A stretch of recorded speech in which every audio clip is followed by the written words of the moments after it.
lagi di Siraman Kolbu, Sejukkan Hati. Selanjutnya akan melanjutkan tausiah dari tema kita pagi hari ini. Ini dia Ustadz Hilman Fauzi, silahkan. Salamullah ala Tuhan Rasulillah. Salatullah salamullah ala Yasin Habibillah. Salatullah salamullah ala Tuhan Rasulillah. Salatullah salamullah ala Yasin Habibillah. Assalamualaikum. Alhamdulillah, assalamualaikum Ustaz Danu. Assalamualaikum. Silakan duduk Ya, Ustadz. siap. Gimana kayak ceria banget nih, Masya Allah. Sesuai warna wajah. Merah ya, berani untuk menyampaikan kebaikan. Ya. Pak Ustadz silakan untuk berikan tausiahnya, tema kita adalah tentang iri dan dengki, kurang lebih seperti itu. Oke. Ya, silakan. Oke. Bismillahirrahmanirrahim. Assalamualaikum warahmatullahi wabarakatuh. Waalaikumsalam warahmatullahi wabarakatuh. Alhamdulillah wassalatu wassalamu ala rasulillah wa ala alihi wa sahbihi wa mawalah. Ustaz Danu, Mas Bobi Ya. yang dirahmati oleh Allah dan Amin. juga pemirsa MNC TV Siraman Kolbu dimanapun Anda berada. Iri dan dengki. Susah melihat orang senang, senang melihat orang susah. Kenapa ada sifat iri dan dengki? Karena di antara faktornya kita tidak mampu mensyukuri nikmat yang Allah hadirkan dalam kehidupan kita. Kita merasa bahwa apa yang Allah hadirkan itu sesuatu yang tidak pas untuk kita. Padahal mohon maaf, setiap Allah hadirkan sesuatu dalam kehidupan kita itu sesuai dengan kebutuhan dan kepantasan kita. Jadi nggak mungkin Allah itu memberikan apapun dalam kehidupan kita kecuali memang butuhnya segitu, pantasnya segitu. Maka orang yang senantiasa iri dengki adalah orang yang tidak memahami keadaan itu. Jangan pernah mengukur ukuran sepatu orang lain dengan ukuran kaki kita. Karena sampai kapanpun gak akan pernah bisa cukup. Ukuran kaki orang misalnya 38. Kaki kita 40, dipaksain sakit. Tapi sebaliknya ukuran orang lain 42, kita 40 dipaksain longgar. Itulah yang terjadi dengan sifat iri dan dengki. Dan kadang mohon maaf, iri dan dengki itu muncul karena ada kebencian. Dan kebencian adalah sesuatu yang sangat dibenci juga oleh Allah Subhanahu wa taala. Barang siapa yang membenci manusia, maka sebenarnya dia sedang membenci ketentuan Allah dalam kehidupannya. Maka saya teringat dengan rumus. Ada dua hal yang harus kita ingat dan ada dua hal yang harus kita lupakan. Ustadz Hilman, dua hal yang harus kita ingat. Kebaikan orang lain kepada kita dan keburukan kita kepada orang lain. Dua hal yang harus kita lupakan. Kebaikan kita kepada orang lain dan keburukan orang lain kepada kita. Jika itu yang dihadirkan, maka insya Allah iri dan dengki akan hilang dalam diri kita. Dan berusahalah untuk bisa menerima apapun dalam kehidupan ini dengan sesuatu yang terbaik. Dengan akhlak yang terbaik. Karena puncak iman seseorang itu dilihat dari akhlaknya. Makin dia beriman, makin baik akhlaknya.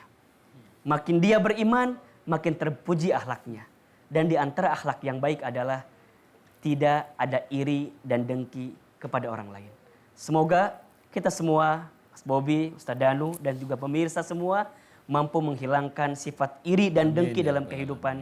Sehingga Allah bimbing kita dalam kebaikan dan juga keberkahan.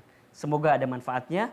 Terima kasih banyak. Wabillahi taufiq wal hidayah. Assalamualaikum warahmatullahi wabarakatuh. Waalaikumsalam warahmatullahi wabarakatuh. Tepuk tangan untuk Ustadz Hilman.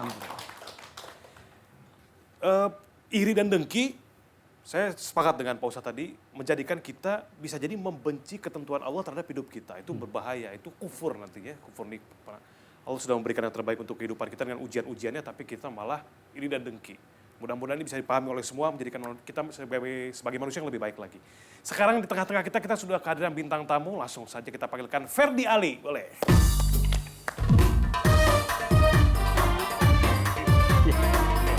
Assalamualaikum. Salam. Ustaz. Ya. Assalamualaikum warahmatullahi. Silakan. Ya, terima kasih. Wah, Ya. Ferdi Ali, seorang pemain sinetron dan juga pemain FTV. Apa kabarnya, brother? Alhamdulillah baik. Alhamdulillah ya. Ini kita jenggotnya mirip-mirip, cuman Ini sebenarnya gara-gara COVID ini, jadi di rumah oh jadi aja. ya, jadi numbuh dengan sendirinya. Tumbuh dengan sendiri. Biasanya kan kalau nyiapin misalnya dapat callingan untuk peran apa gitu, pasti dibersihin kan segala macam kan. Terus kan kalau FTV itu kan beda-beda judul tuh, nggak mungkin kita sama aja kan wajahnya kan. Misalnya yang judul ini kita jenggotan, besoknya bersih. Benar. Biar kan orang bosan masa gitu-gitu doang. Gara-gara nggak kerja terus sebulan lebih, ya mau nggak mau ya udahlah, sunnah juga kayak ini. Iya bener. Kan lagi kondisi seperti ini, job untuk bermain sinetron atau FTV ada penurunan dibanding sebelum-sebelumnya? Bukan penurunan lagi tapi benar-benar stop ya? Stop. Jadi awalnya takut ya, maksudnya di rumah kan ada orang tua juga. Karena kan yang kita tahu COVID ini menyerang yang lanjut usianya ya. Untuk maksudnya mereka tuh lebih parah penyakitnya gitu. Ada anak kecil juga. Jadi berpikir 2 kali untuk ambil kerjaan, awalnya begitu. Jadi pas dapat tawaran kerjaan, nggak dulu deh, lihat kondisi dulu bagaimana ke depannya nanti gitu loh.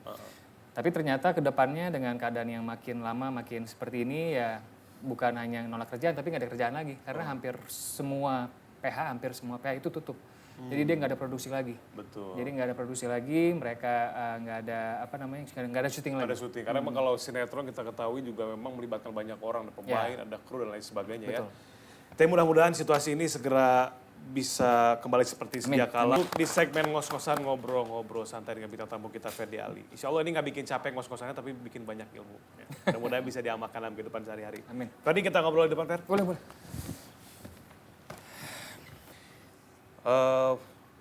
Ini wabah sedang gencar-gencarnya, istilahnya lagi anget-angetnya nih, ya gitu.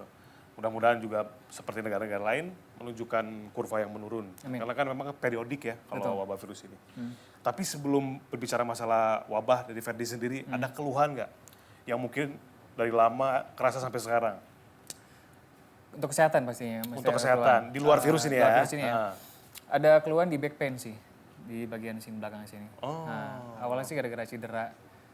Terus awal-awal gara-gara gerakan salah ngangkat. Kan syuting tuh biasanya orang pingsan terus kita angkat, out frame gitu biasanya. Tapi di sana kan pas waktu adegan itu kondisinya adalah... Buru-buru? Bukan, di setnya itu banyak pecahan beling. Jadi kan banyak, dan itu beling beneran, bukan nggak bohongan gitu. Jadi pas ngangkatnya itu nggak siap kakinya, kuda-kudanya salah. Jadi pas ngangkat, jadi kayak kecetit gitu bagian bawah di sini sakit gitu. Pinggang sini ya, pinggang back pain sini ya, sampai back pain nggak bisa jalan pun nggak bisa sakit gitu. Ya Allah. Akhirnya ya udah nunggu beberapa saat, jadi dipaksain syuting sampai selesai. Itu butuh recovery-nya 3 bulan sampai 6 bulan lah. Itu kapan kejadiannya, Fer? Itu udah sekitar Berapa seingat saya sih 3 tahun yang lalu. 3 tahun yang lalu. Habis itu olahraga tuh nge-gym gitu kan, main squat, main kaki squat. Itu juga salah gerakannya, kena lagi. Sakit lagi. Terus habis itu dia diperban, dia elastic bandage, dikasih es gitulah ya. Tapi sampai sekarang tuh kalau kadang-kadang melakukan gerakan sholat gitu, bukan sholatnya yang salah ya, maksudnya gerakannya gimana? Pas Agak sedikit lagi ruku gitu ya? atau, agak Terasa. terasa gitu, masih terasa nyeri, nggak hilang sampai sekarang sih. Berarti itu keluhan secara medis. Nah, Secara sekarang di medis. Seramang Kolbu ini kita bisa misalkan diceritain ada keluhan yang medis, non medis gitu ya, pernah mengalami kejadian apa mungkin yang kira-kira nanti bisa kita analisa bareng sama Pak Ustadz nanti apa ada hubungannya yang tadi di back pain sama cerita yang lain gitu, ada? Kalau untuk cerita yang non medis lebih ke masalah goib kali ya, goib gitu ya. Itu paling waktu kecil sih. Kecil? Waktu kecil. Ya maksudnya SD apa? enggak kecil. Maaf, maksudnya SMA waktu itu. Oh, SMA. Jadi waktu masa bandel-bandelnya dulu, pernah ngalamin juga kan? Pernah. Waktu SMA. Jadi pulang sekolah itu nggak langsung pulang, main dulu, ngelayap kemana, pulang tuh kurang lebih jam 5:30 sampai rumah.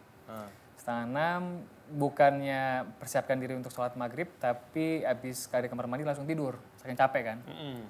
Pas tidur itu ya terlelap tuh kurang lebih 2 menit lah gitu, belum nyenyak banget, tiba-tiba ada yang gedor gitu. Duk, kencang banget itu. Oh, pintu kamar? Pintu kamar, itu kan ditutup, pintunya di kamar tutup, duk gitu. Dan itu nggak sampai kaget gitu loh, kaget dan emosi. Orang capek, baru pulang, pengen tidur kok dibangunin begitu, terus digedor pintunya gitu. Buka pintu, loh kok sepi, nggak ada siapa-siapa gitu loh. Siapa nih yang gedor nih?